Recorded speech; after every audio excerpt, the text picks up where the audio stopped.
Hey guys, what the fuck is up, you guys? My name is emandan642, and welcome to another film ranking. This time, I am ranking David Fincher films. One of my favorite directors, directed some of my favorite movies, has a new movie out. The Killer just came out by the time I'm recording this, like last week. The more I think about this movie, the less I like it. It's barely even a Fincher film. It's just a movie the studio wanted to shit out. It has some interesting ideas, I guess, but nothing that good. I don't like the complete change in tone and atmosphere from the first two movies. I don't like the singular alien. The CGI is garbage, and I don't like this movie.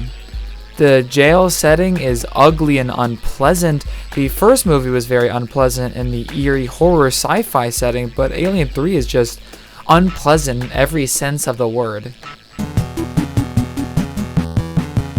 Stylistically, this movie is very impressive. The movie looks, sounds, and feels like it was made during that time, but, great quality.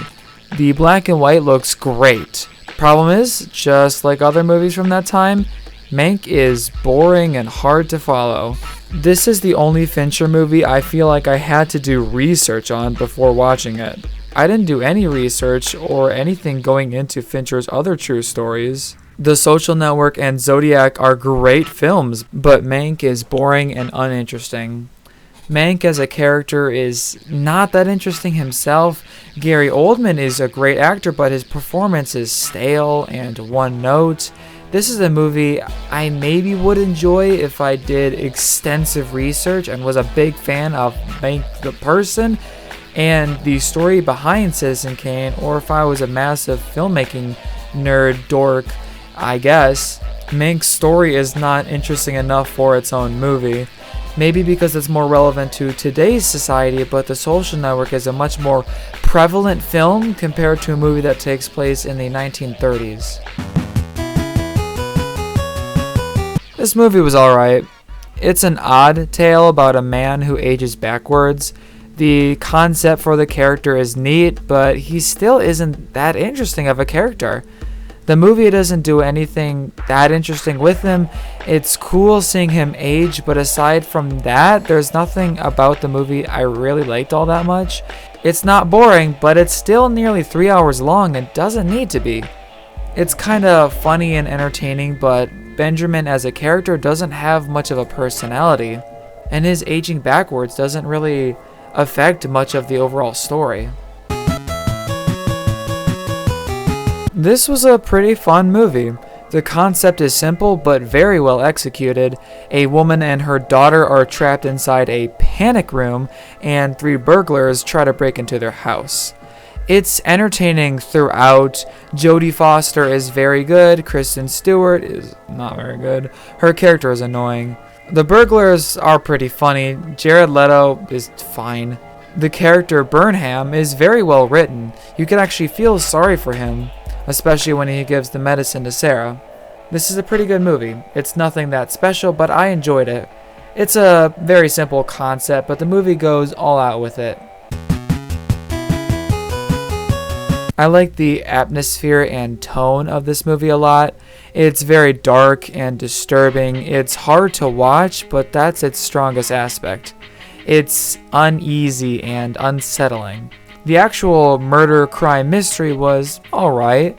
It was good, but Fincher did the genre much better multiple times. The main characters, played by Daniel Craig and Rooney Mara, are both great. They have this interesting, odd chemistry that works surprisingly well.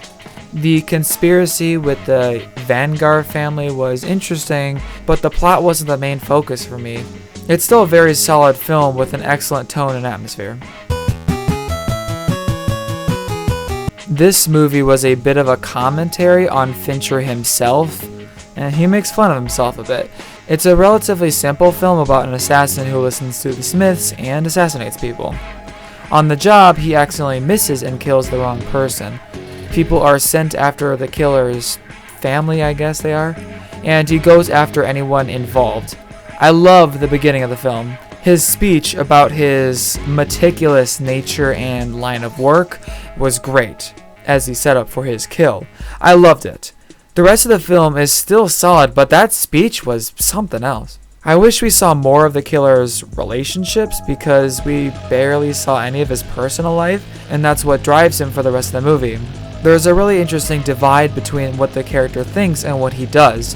The entire movie, he thinks and acts stone cold and emotionless. He thinks to himself, don't have empathy, but he goes on this whole quest to kill the people who've wronged him and endangered the people he cares about. It's a very interesting movie, and the killer is a very interesting character. The ultimate It's Just a Prank Bro movie. The game is best going into it without knowing much about it. It's a funny movie. Similar to other Fincher films, you lose your grip on reality, but in a very less serious way. The movie is a commentary on capitalism, like other Fincher films, but it's not as grand as other movies and their messages. The ending had a great, funny twist. I wasn't expecting this movie to play out the way it did, but I was not disappointed. When watching it, the movie was really gripping and exciting, but thinking back on it, it doesn't stay with you as other Fincher films do. It's good and all, but it's more of a in-the-moment kind of film, for me at least. This is a very solid movie. It tells the story of the Zodiac Killer from the investigators and reporters following him. It's very exciting and thrilling. Robert Graysmith is a great character. He is an obsessed reporter that becomes too involved for his own good. Paul Avery and David Toschi are great too. All the performances are spot on, especially Robert Downey Jr. as Paul Avery. We as the audience know that the Zodiac Killer was never officially caught, but that doesn't hinder the movie at all. The main suspect, Arthur Lee Allen, is still a disturbing character. The ending was the only thing I didn't really like. It leaves off on a really unsatisfying note, but it was the best you could do with a story like this. Another extremely solid movie.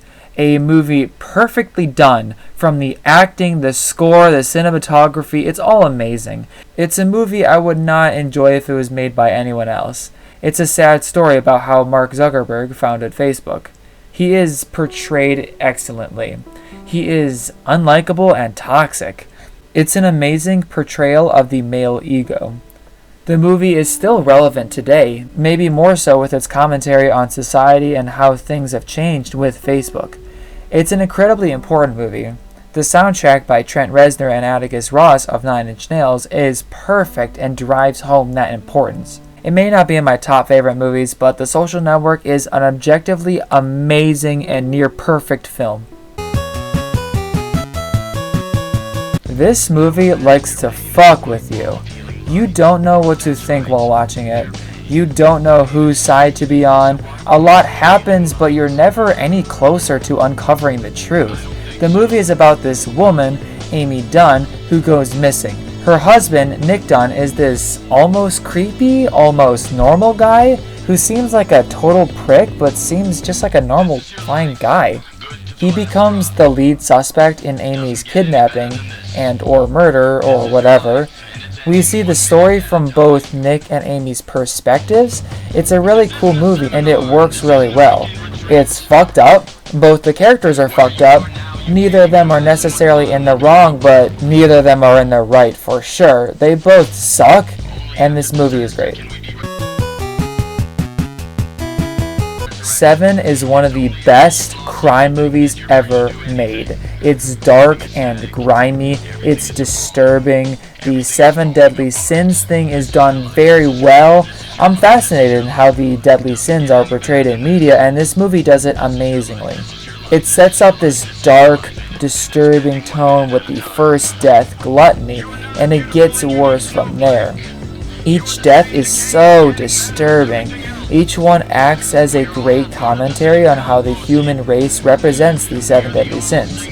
Mills and Somerset are great characters. Their backstories work great for building the ending. The last act is amazing. John Doe is a terrifying character, and how he reveals himself is perfect. The ending has an amazing twist and leaves off on an unsettling note. The movie doesn't answer all the questions, but that works in its favor. Brad Pitt's performance is great. It's a dark and brutal commentary on the world.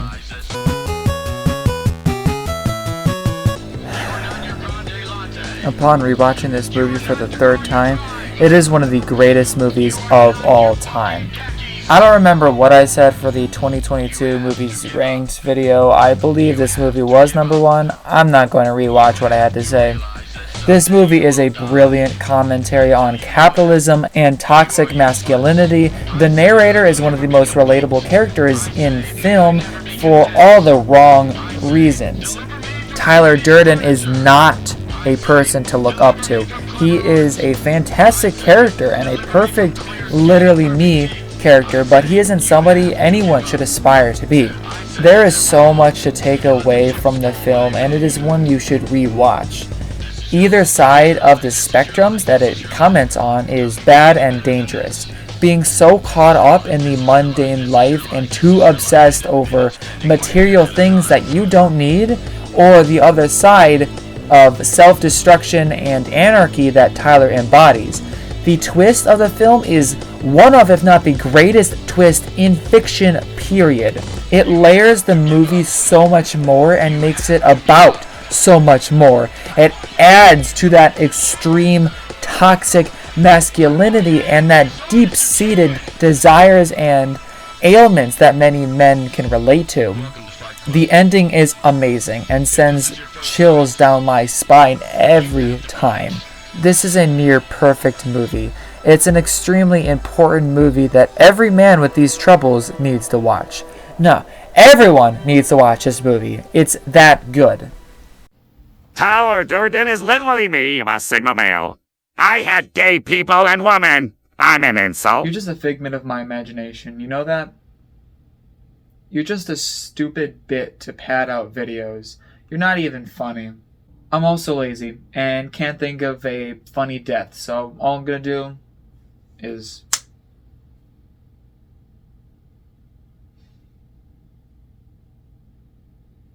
Well, that was David Fincher, one of the greatest and most influential directors of all time. One of my personal favorites. I love his movies. He has some really great ones. I highly recommend a lot of his stuff. And The Killer was great. I recommend going to see it in theaters. It was good. Fuck you.